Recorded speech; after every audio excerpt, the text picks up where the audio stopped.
আসসালামু আলাইকুম ওরহমতুল্লাহি ওবরাকাতু। এক ভাই প্রশ্ন করেছেন আকিকার বিষয়, যে যদি ছেলে সন্তান হয় তো ছেলে সন্তানের তরফ থেকে কয়টি জানোয়ার জবাই করতে হবে, আকিকা করতে হবে, এবং যদি মেয়ে সন্তান হয় তো মেয়ে সন্তানের তরফ থেকে কয়টি জানোয়ার আকিকা করতে হবে। তো এই প্রশ্নের জবাব হলো, দেখেন, যখন আল্লাহ তাবারক তাআলা আমাদেরকে ছেলে সন্তান দেয়, তো এই ছেলে সন্তান আল্লাহ তাবারক তাআলার নিয়ামত। তো নিয়ামতের শুকরিয়া আদায় করার জন্য প্রত্যেক মাতা পিতার জিম্মাই হলো যে তারা ছেলে সন্তানের তরফ থেকে আকিকা করতে। তো আকিকা করা এটা সুন্নত, এটা ওয়াজিব কিংবা তো ফরজ না। এটা হ্যাঁ, আকিকা যখন ছেলে হোক কিংবা তো মেয়ে হোক, যখন তাদের 7 দিন হবে তো 7 নম্বর দিনে আকিকা করা এটা সুন্নত। যদি 7 নম্বর দিনে আকিকা না করতে পারেন তো 14 নম্বর দিনে আকিকা করবেন, আর যদি 14 নম্বর দিনেও আকিকা না করতে পারেন তো 21 নম্বর দিনে আকিকা করবেন। তো এই 3 দিন আকিকা করা সুন্নত। যদি কোনো ব্যক্তি 21 নম্বর দিনেও আকিকা না করতে পারে তো সে যেই দিন চায় সেই দিনই আকিকা করতে পারবে, কিন্তু সুন্নত হলো 7 নম্বর দিন, 21 নম্বর দিন, 14 নম্বর দিন, এই 3 দিন যদি আকিকা করেন তো এটা সুন্নত আদায় হবে। তারপরে এটা আপনি যেই সময় চান আপনি আকিকা করতে পারবেন, কিন্তু সুন্নত থেকে যেটা সাবিত এটা হলো এই 3 দিনের মধ্যে আকিকা করতে হবে।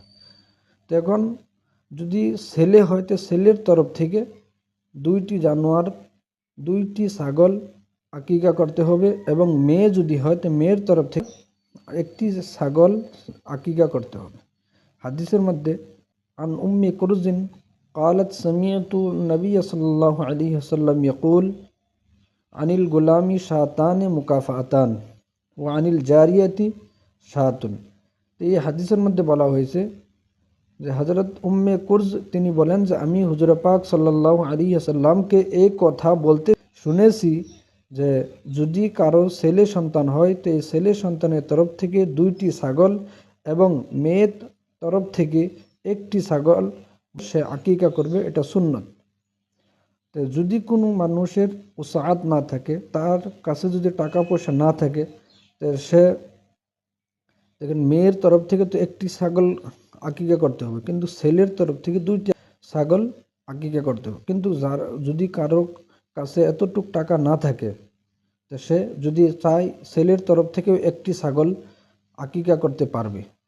হাদিসের মধ্যে বলা হয়েছে আন ইবনে আব্বাস রাদিয়াল্লাহু তাআলা আনহুমা আন্না রাসূলুল্লাহ সাল্লাল্লাহু আলাইহি ওয়াসাল্লাম আক্কা আনিল হাসানি ওয়াল হুসাইনি রাদিয়াল্লাহু তাআলা আনহুমা কাবশান কাবশান। এই হাদিসের মধ্যে হযরত আব্দুল্লাহ ইবনে আব্বাস রাদিয়াল্লাহু আনহুমা তিনি বর্ণনা করেন যে রাসূলুল্লাহ সাল্লাল্লাহু আলাইহি ওয়াসাল্লাম হাসান এবং হুসাইন রাদিয়াল্লাহু আনহুমা তিনাদের তরফ থেকে একটি একটি বেড়া আকিকা করেছেন।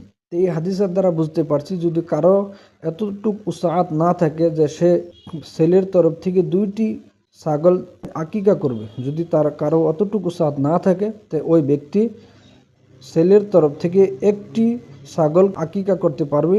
যদি 1টি ছাগলও আকিকা করে তো তারপরও এটা সুন্নত আদায় হয়ে যাবে।